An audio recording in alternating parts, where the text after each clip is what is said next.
3 years ago today, I survived a plane crash where I was the pilot in command and the sole occupant of the plane, and I'm so thankful for that. While I would not wish this experience upon anyone, there are things that have changed my life, and I've been encouraged to share this story. It was January 19th, 2015. I was still a student pilot, had been progressing through my lessons very well, and was out doing some solo work. Had been out for about 2 hours doing some practice landings. Was getting the stall indicator 2 seconds before the wheels would touch down, which is the greatest compliment you can get as a pilot. It was so much fun. But on my final approach that night, I hit what I can only describe as this really weird pocket of air that to me felt worse than any car crash had ever been in my life. Literally, it felt like something hit my chest. And I can remember my heart rate changing, my breathing changing. But I was still trying to flip the plane down. And had a couple of issues with wind that night that came out of nowhere, and trying to get the wheels down. Ended up getting to the point on the runway where they say if your wheels aren't down on the ground, you need to power up and go around. And as I put the power in, I know the engine hiccuped a little bit, but also the plane wasn't responding the way that I was expecting. And honestly, I believe it was more my body wasn't responding the way that I was expecting. It turns out that I was in a minor car accident 9 days before my plane crash. And it took 20 months for a doctor to be able to explain it to me that auto accident actually had set me up for this plane crash. That pocket of air, my body misinterpreted as an accident or a traumatic event. And what happens is that your body goes into this survival mode where it opens your bronchial tubes, increases your heart rate, and tries to oxygenate all the muscle groups in your body. And once those groups are oxygenated, it shuts off neural control. Until the trauma hits and it releases this huge surge of adrenaline, and you essentially become Superman. Didn't know any of that at the time. All I knew was I had put the power back in, and I could feel my weakness in my body. I didn't realize at the moment that I had already lost neural control in my right leg, and my instructor was on the ground videotaping, and you can see the tail of the plane just swinging. And as I'm climbing out, I'm still continuing to try to make adjustments, but my right arm stopped responding the way I expected. And then my vision went blurry. And I was looking out the window, and all I could see was the end of the runway and the trees coming up, and I didn't know if I was going to be high enough to clear them. And all I could do was try to wait for my body to recover, and I pushed forward on the controls to prevent it from going further into a stall, and I began to plead for my life. Dear Lord, please save me. I'm doing everything I know how to do. Please save me. And as I'm praying, my hands fell off of the controls into my lap. And while I'm so thankful that I'm not haunted by any of this, but I can still remember every sight, sound, and sensation. I remember the pitch of the engine changing from powering out to struggling, a very labored sound. I remember hearing the stall indicator starting to go off, and the plane just rolled. As the plane rolled, I could see the ground coming up, and my heart dropped. It was the deepest sorrow I had ever felt in my life. All I could think of was, this is it. I've got 7 seconds left for the rest of my life. I'm never going to see my kids again. They're going to grow up without their father. I'm never going to be able to hug them, see them smile, hear them laugh, and boom, lights out. While I say I had that deepest sorrow, indescribable, I can't explain it. But I also had this other indescribable emotion, which I had no idea it was possible to feel two emotions so intensely at the same time. The one was the sorrow. This other one was just this absolute and complete total peace, where I knew I was going to be taken care of, and so was my family. And I know that's because of my relationship with Christ. And hear me out. People will often ask if I'm religious, and no, I'm not religious, but I am a Christian, and there's a huge difference. I'll explain that in a different video. But anyway, after the crash, I woke up inside of the plane. The windows were all blown out. It was about 10 to 6, so the sun had already set. It was the middle of winter. Fumbled in my pocket, got my phone out, called my instructor who had been monitoring my lessons. I said, "Hey Jeff, this is Monty. I have no idea what just happened, but I crashed apparently. I have no idea where I am. I have no idea what's going on. I'm really sorry." And I thought I had landed in the woods across the street from the airport. Um, Number one, I couldn't believe I was still alive because I thought I was dead. But shock does really weird things. So I can't tell if I had blacked out again or how much time had passed. But I remember after making the call, two guys came running up to the side of the plane, just pounding on the door with a flashlight. Sir, you've crashed your plane. We need to get you out of here." And I remember coming to inside of the plane and not being able to assess anything other than there's a noise over here yelling at me to get out. That's all I could process. So I reached down, unbuckled my seatbelt, opened the door, stepped out of the plane, and I fell to the ground. I'll explain my injuries in a minute. And I caught myself as I fell, which thank God I did. And I'll explain that as well.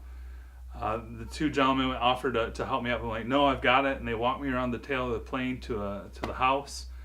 And on the way to the house, my face felt really funny. And I put my hand on my face and came down, and it was just covered in blood. And that's when the homeowner had invited me inside. And I'm like, "I can't come in your house. I'll bleed all over your floor." And she's like, "It's the middle of January in Michigan. You need to get in this house." And I'm like, "No, I'll be fine." And there was a bit of an exchange, and finally I asked if I could get a towel to at least, contain the blood so I didn't get it all over her floor.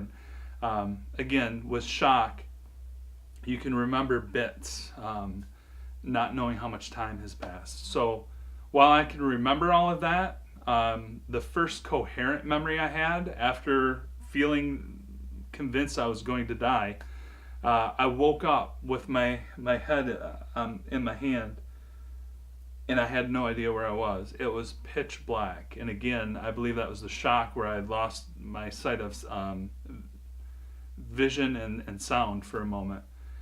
And I'm sitting there in this just darkness, and then there's this light from the side, and again, my heart just sunk. That's it. This confirmation I'm dead. I'm never going to see my family again.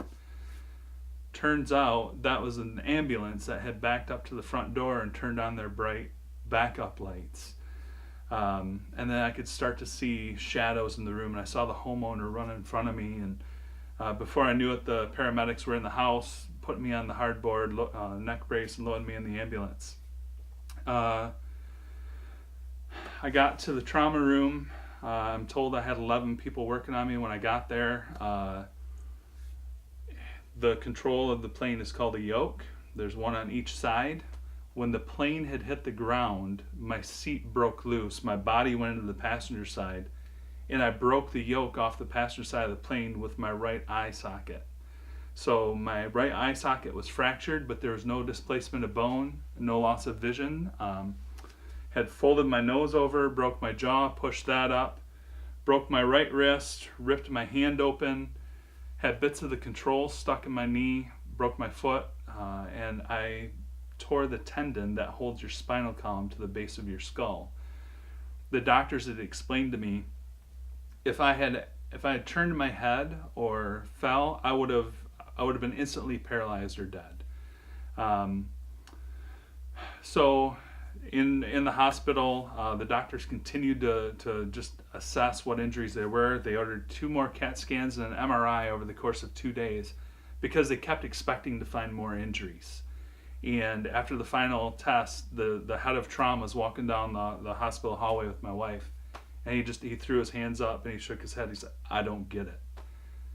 I cannot medically explain to you how your husband is alive, how there's no brain damage, no neurological damage, no internal bleeding. That doesn't happen." And I could tell even when the nurses would come in, they were continuing to do neuro checks every 2 to 4 hours because they expected once the adrenaline left my system that I was going to be paralyzed. So they would come in and they would push the cart in and they would stop, and I could see them just staring, and I had a couple of them tell me, I can't explain or reconcile in my world how you're here. And they had explained to me some of the other cases they had. And the paramedic used to work in the trauma room and came and just talked with them. And she said, I was fully expecting to find a dead pilot. I'm so thankful. Weeks 1 through 4 were incredible. I was just so thankful to be alive and still so happy that everything worked. Week 5 is when all of your internal doubts and fears and just crap surfaces, and it's this depression. And I believe that's part of the recovery process for everyone. It's not just unique to my story. But then, so weeks 5, 6, and 7 were just awful. But week 8, I finally got the urge. I said, I have to go see the plane. I have to try and understand what happened. Again, at that time, I didn't know. And we went out, and on the way out to the plane, I honestly didn't know how I was going to respond. I didn't know if I was going to be angry and want to punch the plane, or if I was going to break down and cry. And all I could do when I saw the plane was just be so thankful that I was brought through that. While we were out there looking at the plane, we also went and looked at the crash site. And that's where I had it explained. I'd already had a pilot explain to me the only way I was going to get down safely was for that plane to go into a stall. And what I didn't realize was, you remember when I said I was praying and my hands fell off the controls? My hands had to come off the controls at that exact moment, because what saved my life was a row of 6 pine trees, not even 50 feet wide. I free fell from about 300 feet into the tops of those trees. They cushioned my landing and diverted me away from a house. I had come to rest in the driveway of this homeowner's house. If you were to look from above, the wing looked like it was parked in the right half of the driveway, with the tip of the wing not even 10 feet from the garage door. And the husband would have normally been parked there, but he was running late from work that night. Again, couldn't have done that if I had tried. So I've had people ask me throughout my recovery, and as I share this story, they've asked, how has this changed you? And there are a couple of things that I could identify. The first one is, I used to be afraid of dying. I'm not a fearful person, but that is the one fear that I had, just the unknown, not understanding. And even though I've had a strong faith and a great relationship with Christ, that process is something that still was terrifying. Having been through what I've been through, and the emotions, and understanding what God's peace is like, literally I feel like God wrapped his hands around me. I'm no longer afraid of death, and that is so liberating. The second one is, it changed my answer to the question of, why do bad things happen to good people? And I believe that that's the wrong question. I believe the question is truly, how is God intending to use this experience to draw others closer to him? And I've had so many instances in my life where people have shared experiences, but at different phases in life have been able to speak into the other person's life and bring about something good of something that was not. So I believe that God has a purpose in all things. The third one is, I had a lot of baggage that I was carrying around with me every day, from the time when I was younger, certainly from the time I was 10 until I was 40, just family relationships and just baggage. And I know I've explained some of the feelings I had in my, as I was going down. And one of the other ones was, if this is really the way I'm going to go out, what a waste. What a waste to have carried around that baggage for so long and let it limit my life. And so all those things that I allowed to have power over me died that day. This is a life that I have been given, and every day is a gift. Every day is a gift. And thank God I've been given an extra 3 years. And to not let those little things in life control us or hinder us, hold us back. The petty arguments, the disappointments, the fears, the anxiety, concerns, whatever it is, that holds us back. And that would be my challenge to you is, if you only had 7 seconds left for the rest of your life, what would you find to be truly important, and what would you let go?